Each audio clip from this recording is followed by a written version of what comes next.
Friends, welcome to my YouTube channel Manoj Networking. So I hope everyone is doing good. So today we'll see what is a access link and trunk link. So as part of our switching series, so we have seen VLAN, and I have explained about broadcast domain. So if any of you missed those sessions, so I suggest you to please go watch those videos first about what is a broadcast domain and what is a VLAN, and this is the third class of that series. So today we will see what is an access mode and what is an trunk mode. So before going further, if you like the content of my channel, please give it a like, share and subscribe.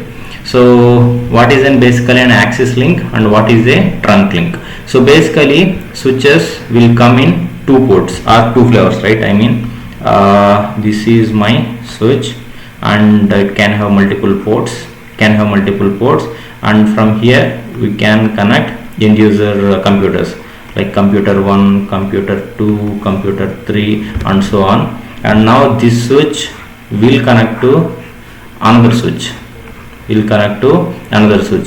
this switch can connect to router also. So anything is possible.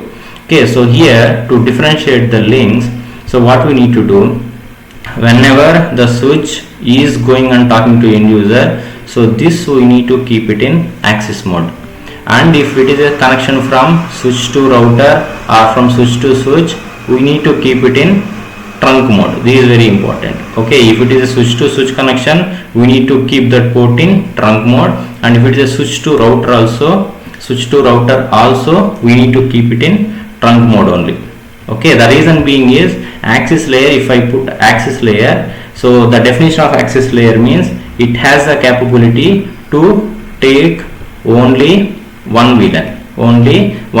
So as we discussed in last sessions, so we can create multiple VLANs, like this computer is sitting in VLAN 10. So this computer 2 can sit in VLAN 20. This computer 3 can sit in VLAN 30. Okay, and one single switch port, this is very important. One single switch port can become part of only one VLAN. Now if you see, for example, this particular port is belong to VLAN 10 and it will only accept VLAN 10 traffic. This particular port is sitting in VLAN 20 and now it will accept only VLAN 20 traffic.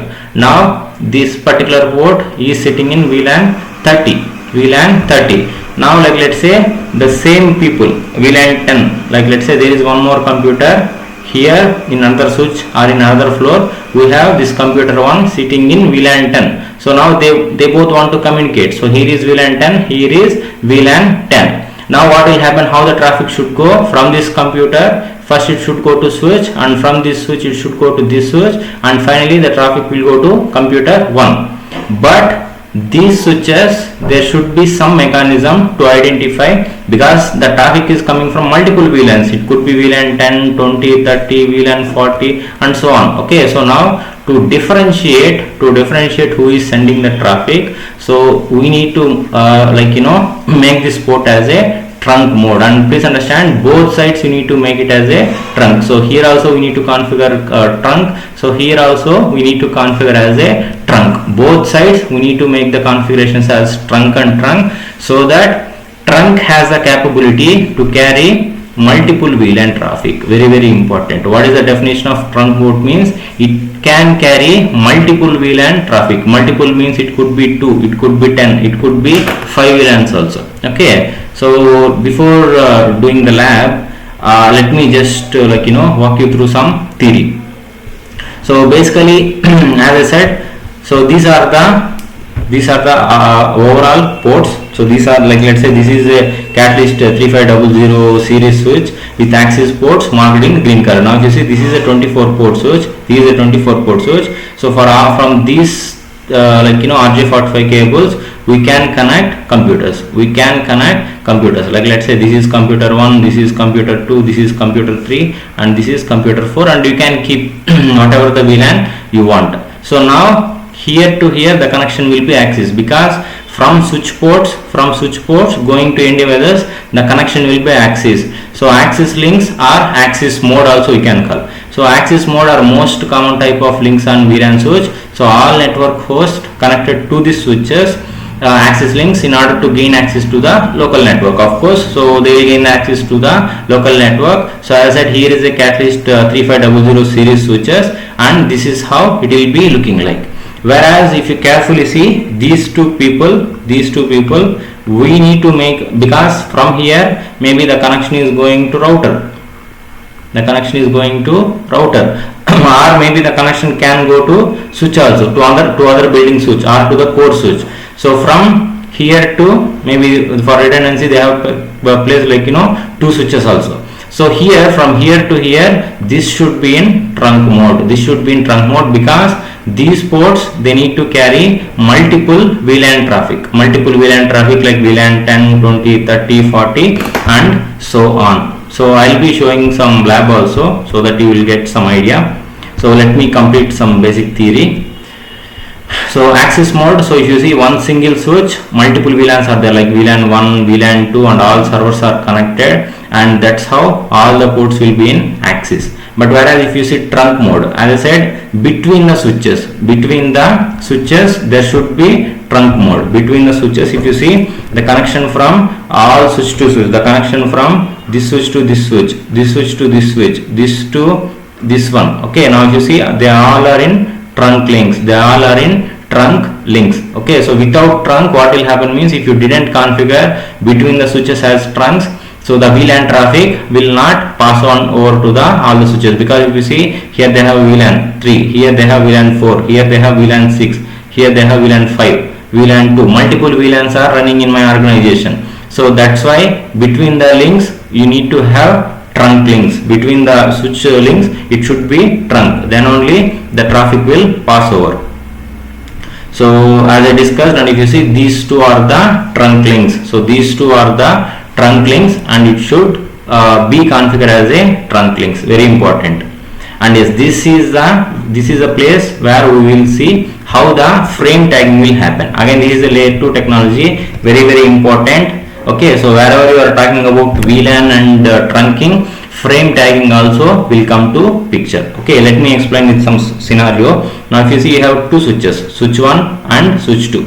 Now you have three different computers sitting in three different colors. Okay, maybe you can assume they are in different VLANs. So to identification that, so we have kept different colors. Maybe this is in VLAN 20. So here also this computer is sitting in VLAN 20. So maybe this is in blue, is in VLAN 30. So here also it is in VLAN 30. So this one is in VLAN 10. So this one is also in VLAN 10. Okay, now if you see, each switch port can become part of one single VLAN.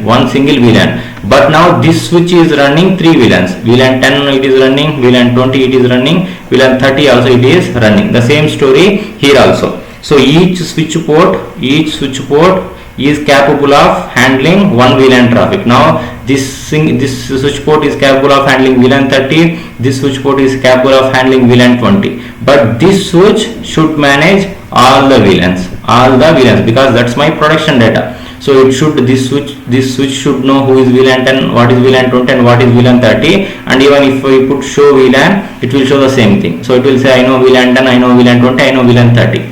But now how the communication will happen?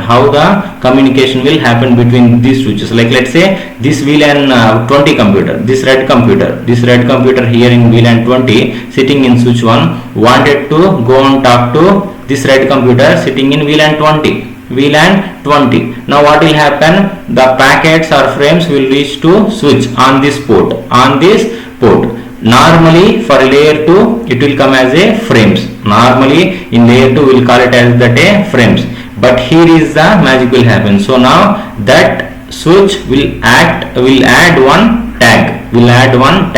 So that tag is red color. That means the packet is coming from red color now. Or VLAN 20. So the red is nothing but VLAN 20. The same information will send to switch 2 telling, so this is my information, the original frame, plus he is coming from red, and he want to go and talk to red, and he is wanted to go and talk to red. So now the switch 2 will receive the same information. Now what it will do, okay, now I have VLAN 20, that means I have one red computer. What I will do, I will send the frame to this computer and it will remove the tag. So the switch 2 will remove the tag and it will only send the frame. So please understand, this computer to switch 1, it will only send the frame. The switch is adding one basic tag. The switch is adding one basic tag to identify from where the traffic is coming, and this switch 2 also will receive same frame plus tag. But after identification, it will remove the tag and it will send the information to that particular computer. The same thing will happen for VLAN 30 also. So this computer will send the information on this switch port to the switch. Now the switch will do frame plus tagging, and it will send to switch 2, and now the switch 2 will see, okay, this is coming from now different color, frame plus tag. Now the destination is this person, and it will send only the particular frame. So frame includes the source and destination MAC entries, tag includes the VLAN ID, very very important. So the frame includes source and destination MAC entries, and whereas the tag includes the VLAN ID. Okay, so let me demonstrate with some lab. So for that lab I am using Cisco Packet Tracer. So here I have kept two switches. They are first switch 0 is sitting in ground floor, and this is switching in first floor, and now I have 4 computers connected with respective IPs, you can see, and I have already configured the IPs. So I have already showed in my previous sessions how to assign the IPs to the computers. So if any of you missed, so suggest to please go and watch that one. So I have already assigned the IPs. So here my VLAN 10 HR computer. So here also my VLAN 10. So here is my VLAN 20 computer for finance. So here also VLAN 20 computer for finance. And now if you see, all these ports are in axis. From computer to the switch port, all the ports will be in axis. That's what we learned till now. Okay, so now this is the switch, and this is the port where it is going and talking to the other switch. So now it see, it has two. Now this interface, it is handling only VLAN 10. This interface, it is handling only VLAN 20. But this switch should know both the VLANs. Now it should transfer to this switch also. So here also we have VLAN 10 and VLAN 20. So definitely you need to configure this port as a trunk. Then only it will allow the traffic between the VLANs. Okay. So firstly what we can do, let's configure the VLANs on both the switches.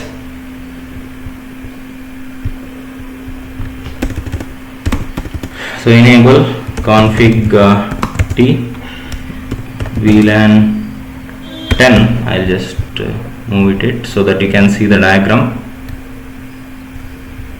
Yes.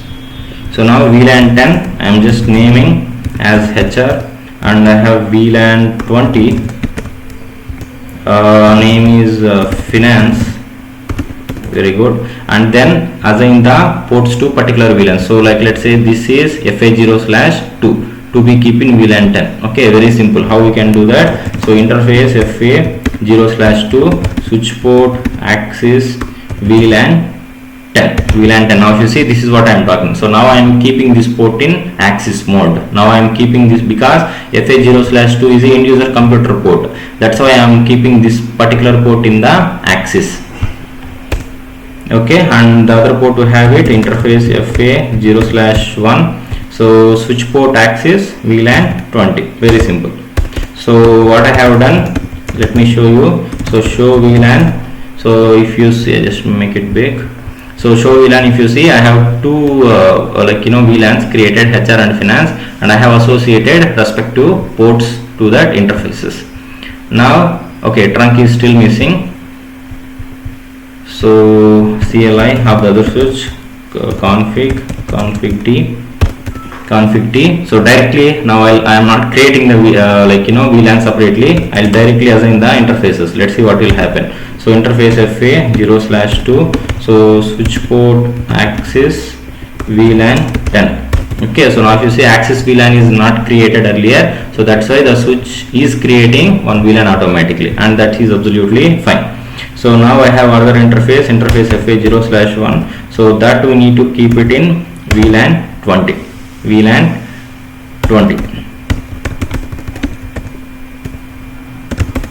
So show VLAN. Now the same thing, we have two VLANs created, 10 and 20, and we have associated the interfaces. Now I didn't configure the trunk port. So if I try to ping, the communication will not go. Let me try to see. So I will go to 1.1 and will try to ping 1.3. So ping 192.168 1.3.